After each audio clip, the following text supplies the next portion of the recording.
So this is our second day of looking at the extra topics for Calculus AP, things that weren't in the course, but you'll want to know for university. And this particular day is actually not going to be in the what we call Chapter 9 booklet, but it's actually back in your Chapter 3 booklet. It's the last few pages, or I think it's the second to last and third to last pages. We're going to finish our work with L'Hopital's rule, and if you don't have the Chapter 3 booklet available, just these pages are available on that All Resources folder, although I think they're called like Chapter 9 L'Hopital's rule pages. But they are the pages from the Chapter 3 booklet. And earlier on, as part of the course, we already did the first two forms of L'Hopital's rule, where you have a limit where the fraction looks like 0 divided by 0, or infinity divided by infinity. And now we're going to look at four more forms that are indeterminate as well. We don't really know what they're going to do. They might go to 0, they might go to infinity, they might even go to 5, who knows. And they don't have that feeling of 0 over 0 or infinity over infinity.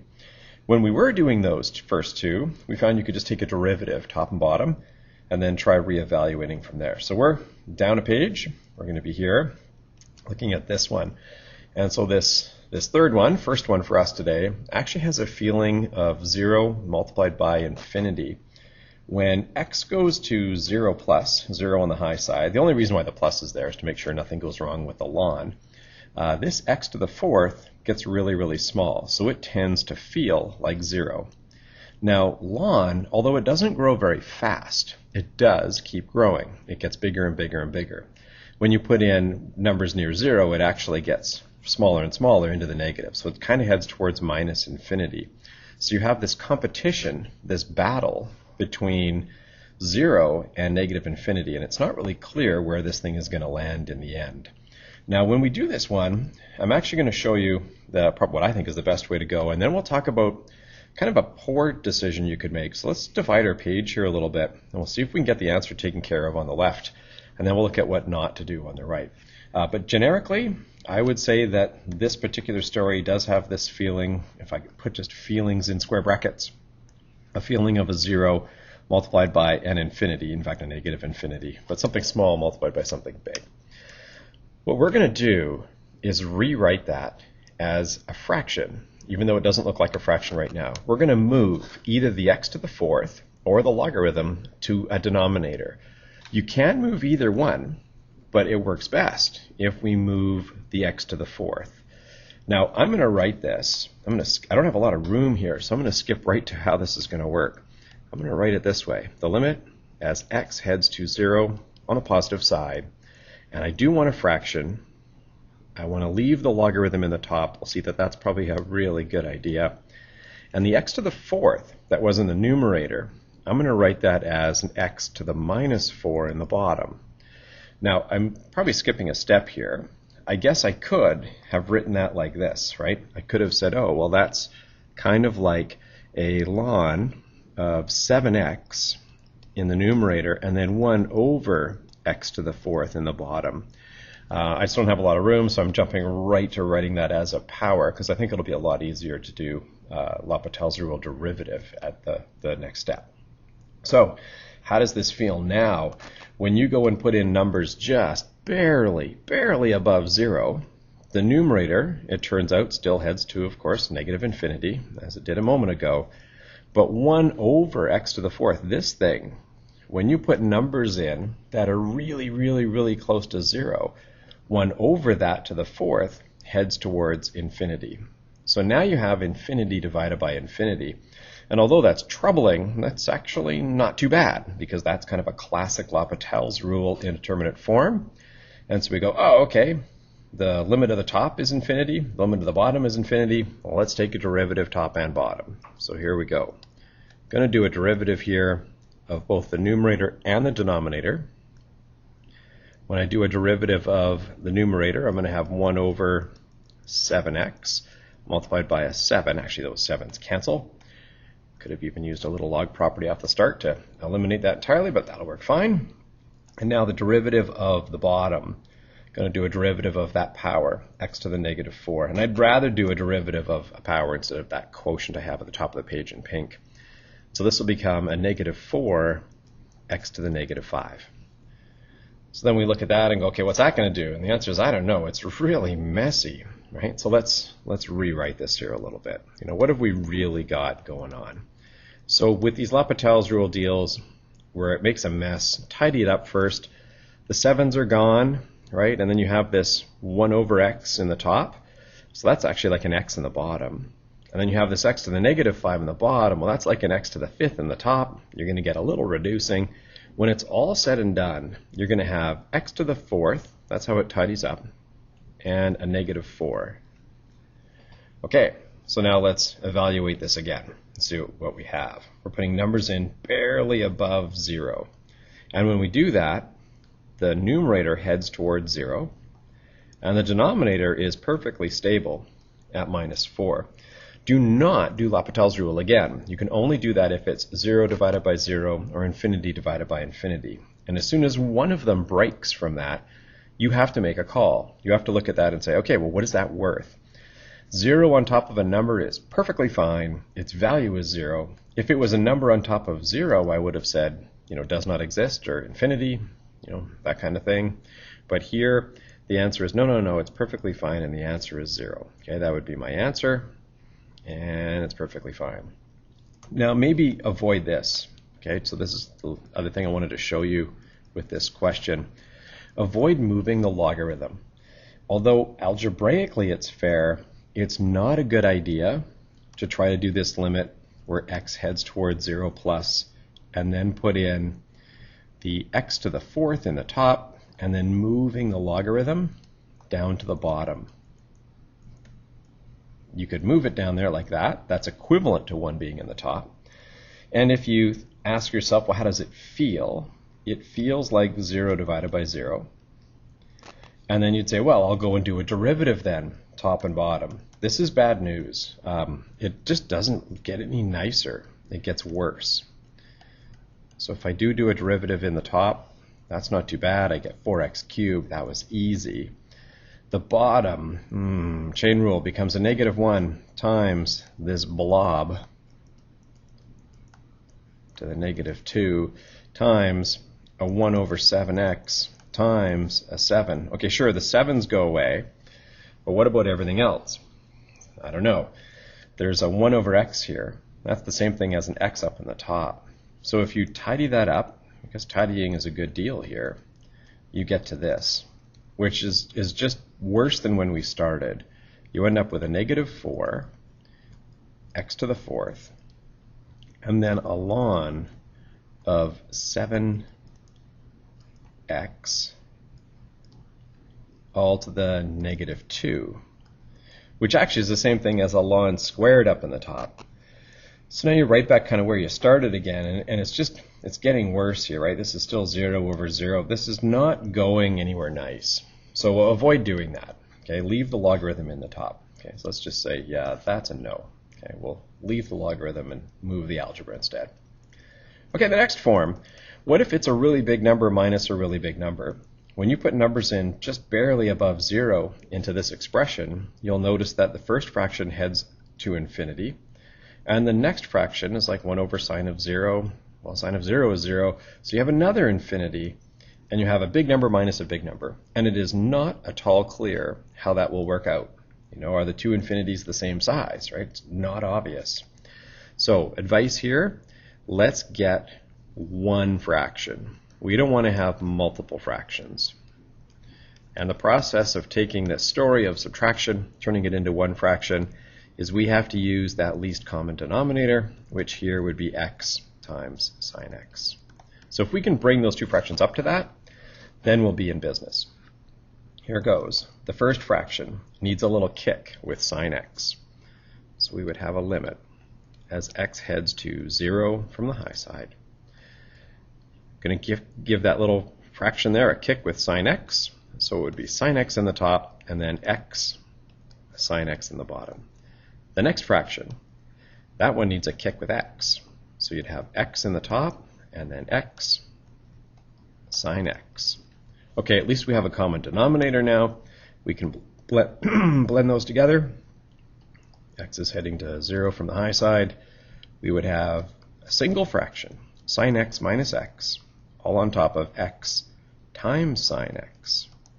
So what we've done, just like the one on the top of the page, is we've turned this into something that we know how to work with. We can now look at this fraction and go, okay, what happens when you put numbers in really close to 0? Now remember, sine of 0 is 0, and that's helpful to see that this thing feels like 0 over 0. It's that type of indeterminate form. So we should apply L'Hopital's rule. If the numerator and the denominator both have limits of 0, then take a derivative of each and try again. So here we go. Limit as x heads to 0 from the high side. I'm going to do a derivative of the top and a derivative of the bottom. So a derivative of the top would be cosine of x minus a 1. The bottom is a little longer. It's a product rule. So the derivative of that first factor x would be a 1 times the sine x, left alone, plus leave the x, and then the derivative of the sine x would be cos. And now you do a little attempted evaluation. You ask yourself, if I could do a direct substitution, what does it feel like? What does it do? And the answer is 0 in the top, 0 in the bottom. Okay, I'm getting the exact same thing again. So what's the deal there? Well, keep going. Right? If you see that indeterminate form show up again, apply L'Hopital's rule again. So we'll do a derivative of the top and a derivative of the bottom.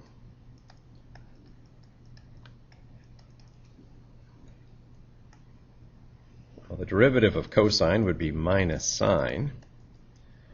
And the derivative of the bottom, well, the derivative of sine is cos. And now another product rule. So we would have plus 1 cos x, add, leave the x, and then minus sine x. Okay, so what does that do? Putting in numbers near 0. Remember, the sine of 0 is 0, and the cosine of 0 is 1. And when you go through, you'll see the top is heading towards 0, and the bottom is actually heading towards 1 plus 1 plus 0. It's heading towards a 2. Do not keep going. Once one of those things, the numerator or the denominator, breaks free from that indeterminate form, you have to stop and make the judgment call. What's this limit actually worth? And the answer here is 0. Okay, and that would be your answer. So we get a perfectly good answer of 0. We got there by turning this question into something that we know, some sort of fraction that was 0 over 0 or infinity over infinity. Okay, that leaves us with two more, and these ones are going to involve exponentials. This first one here, it has this feeling of 0 to the 0 when x heads towards 0 from the high side. I'm just going to doodle here for a second. Don't do what I do because you're going to need this space. But what do I know from like junior math classes? Well, I know if I have 0 to the 5, that's like 5 zeros all multiplied together, and the answer is 0. I also know that I was told that if you have 5 to the 0, there's a good reason for this. That needs to be 1. So what's this going to be? You have a 0 for a base. That suggests the answer maybe should be 0. You have a 0 for the exponent. That suggests the answer should be a 1. And we want to try to figure out what does it actually evaluate out to as a limit, right? This indeterminate form. It's confusing to me right now. And I got to tell you that this is a tough question because there is algebra up in the exponent. So that is not a good thing. Turns out it's kind of over our head as soon as that happens. So what I'm going to do is say, oh, I don't really know how to deal with that x to the x. It's too hard for me. So I'm going to pick a new letter of the alphabet. You can pick any letter you want. Okay? It doesn't have to be Y. It can be anything you want. Maybe you could go like Q for question, right? So their question is about x to the x. They want us to do the ln of Q, right? So they're asking you, what is the ln of Q, right? I don't know. It's too hard. So I'm going to do an easier question. Instead of doing their question, the ln of Q, let's try something different. Now I'm going to need to divide this page up here a little bit just to have some room. Let's kind of split it 2/3, 1/3. I think that'll work out. Okay, here's a better question to try out. Take a logarithm of both sides. The ln of Q would be the ln of x to the x. But we have all seen our logarithm properties from Math 12. So we know that that's the same thing as the exponent down there multiplied by the ln of x. That's the thing that I want to try to do a limit of. I don't want to do their limit. It's way too hard. So I'm going to do an easier question, right? So this is the hard question. Don't want to do it. Let's work with something that's easy. I know it's not even the right question, but maybe if we do the limit with our easier question, we'll have a chance to answer theirs. So we're going to do a limit as x heads to 0 from the high side of the ln of q. Not even the right one, but let's keep going.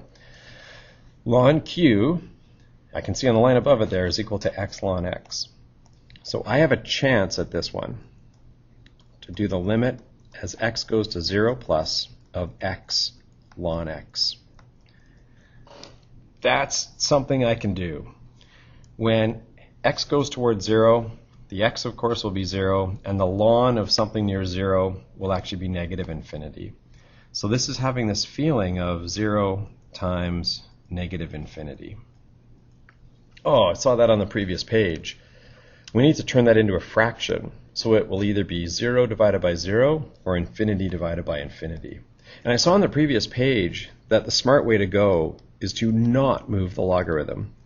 So I'm going to leave that logarithm up in the top as ln x, and then take that beautiful x that was in the numerator and say, well, what would you look like if you were in the denominator? And the answer is, well, 1 over x, or maybe a little easier for derivatives, x to the negative 1. So an x to the negative 1 in the denominator is, of course, the same value as an x in the numerator. Now when I go and put in 0 for x, not only does it look like a fraction, which kind of brings me back to what I know, but it's a fraction that's indeterminate in a way that I'm used to. It's actually minus infinity on top of infinity for how it feels. That's what the limit of the top and the limit of the bottom do. So we can apply L'Hopital's rule, and we can say, hey, let's take a derivative. Let's do the limit as x goes to 0 plus of, now we do a derivative, and we would have 1 over x in the top for the logarithm, and negative x to the negative 2 in the bottom. Okay, I'm just going to move up to here, where I have a little bit more room here. We'll say, okay, the limit as x goes to 0 plus. Now, let's simplify that. What do we really got here? X to the negative 2, well, that's like an x squared on the other side of the fraction bar. That's going to reduce. We're going to end up with a negative x on top of a 1. Okay, let's think about this limit. What happens when x gets to something really small, near 0? Then this thing has a feeling of 0 on top of 1. No longer indeterminate. We are in a position to make a call. The answer to this limit is 0. So let's just think about what we did. We just did the limit as x heads to 0 plus. We did the limit of an easier question, ln q. Right? Everything after this blue line here was the easier question. So that heads towards, it turns out in this case, 0. Well, what would q have done? Right? So we know for this easy question that ln q headed towards 0. Okay, well, that's all very nice, but what would the harder question have done? What would q have done? Where would it have gone? Well, this is actually not too hard anymore. It's actually just a Math 12 little transformation from logarithmic form to exponential form. Right now we know that ln, which is of course base e, of q heads to 0. Let's just rearrange that into the other form. Then it turns out that q would actually be e to the 0. It turns out the answer, q heads to 1. So that's the answer to this limit. Okay, that expression that they gave us there, x to the x, that actually has a limit of 1 when x's get really, really, really small. Okay, we're going to do the same thing again on this one. This one actually is a 1 to the infinity. Again, troubling because you've got a variable up in the exponent. So that's what you need to recognize when you're doing these at university. So this is a tough question, having the variable that you're trying to evaluate this limit with up in the exponent, but we do know that logarithms can bring that down. We don't want to do their question. Okay, so this is the hard question that actually, as it sits right now, is kind of over our head. So we're going to do something easier. We're going to say, hey, that stuff that you've got there, all of this, including that troubling x, why don't we pick some new letter of the alphabet and say, all right, you can equal their hard question. So you pick some letter of the alphabet, any letter you want, right? You could pick, it doesn't even matter, let's pick M. Okay, so I could say, hey, why don't we let M equal that expression, 1 plus the sine of 3 on top of x, all to the x. So they're saying, please do the limit of m. I don't want to. So I'm going to take their hard question and say, no, thank you. I'm also going to, just like last time, split this page. So I'm going to need more room here. Maybe 2/3, 1/3 would be a good split. Instead of their question of m, why don't we go and take a look at the ln of m? Okay, so that would be the ln of that expression, but we know from our log properties we could bring the x down and write that like this.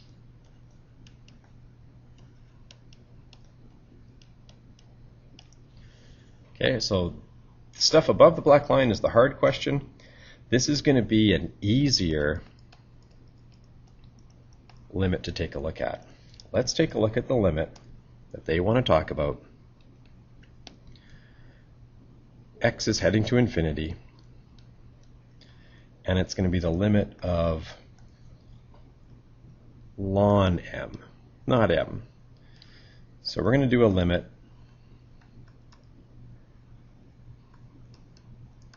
as x heads to infinity of x times the ln 1 plus the sine of 3 over x. That we might have a chance with. So you start looking at it going, okay, what does happen when we put a number like infinity in? Well, infinity's big right here, multiplied by, now infinity. 3 divided by infinity, well, that'd be 0 as a limit. Sine of 0 is 0, 0 plus 1 is 1, ln of 1 is 0. So this thing has a feeling, as we look at it, as a limit, an indeterminate feeling of infinity multiplied by 0. But we've seen the plan. You need to take one of those things, either the x or the ln, and move it to the other side of the fraction bar. Don't move the ln. Okay, that's a bad idea. Let's move the x. So this is the limit as x heads to infinity of, we're going to leave the ln up here,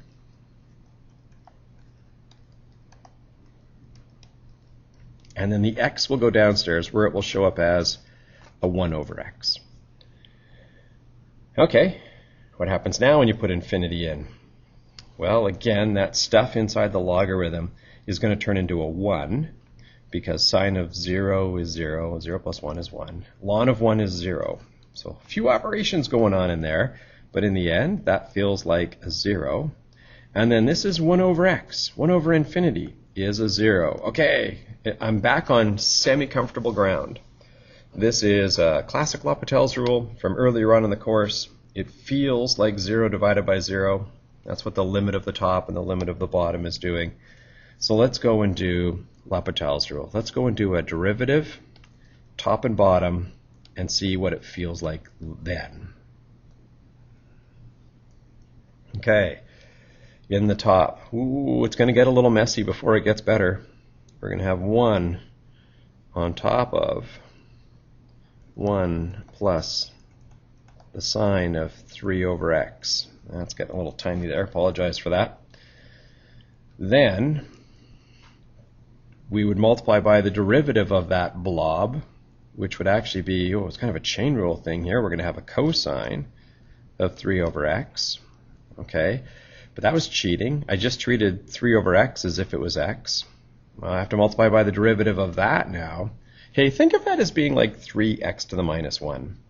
So 3x to the minus 1, you take a derivative, you'd have negative 3x to the negative 2. Wow. Okay, crazy, messy, but that was the derivative of the top.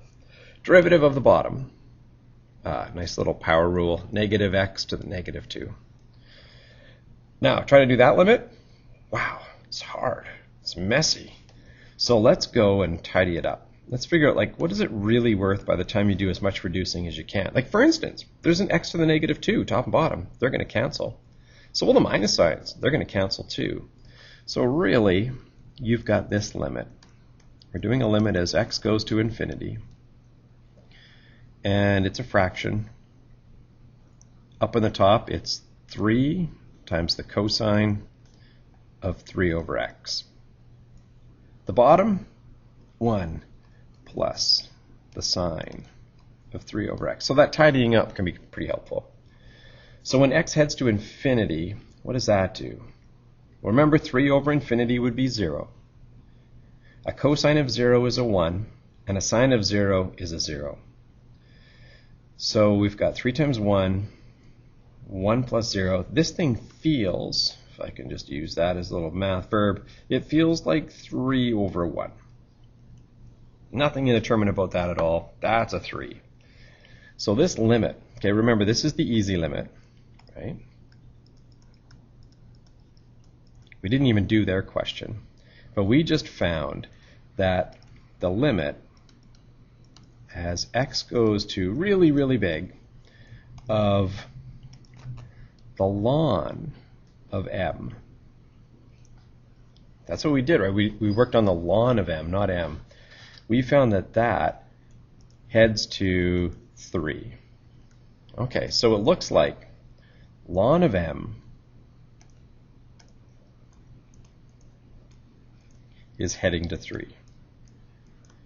But they were asking, yeah, that's nice, but what's m going to do? You know, where's it heading towards? I don't know. Let's just invert that.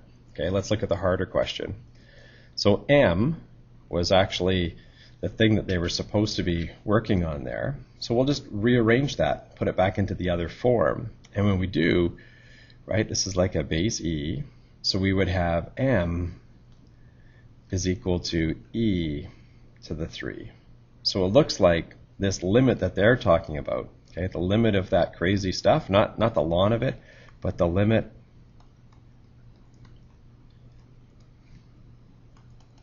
of m, I'm just writing that because I'm lazy, I don't want to write out their original question, that's actually e cubed.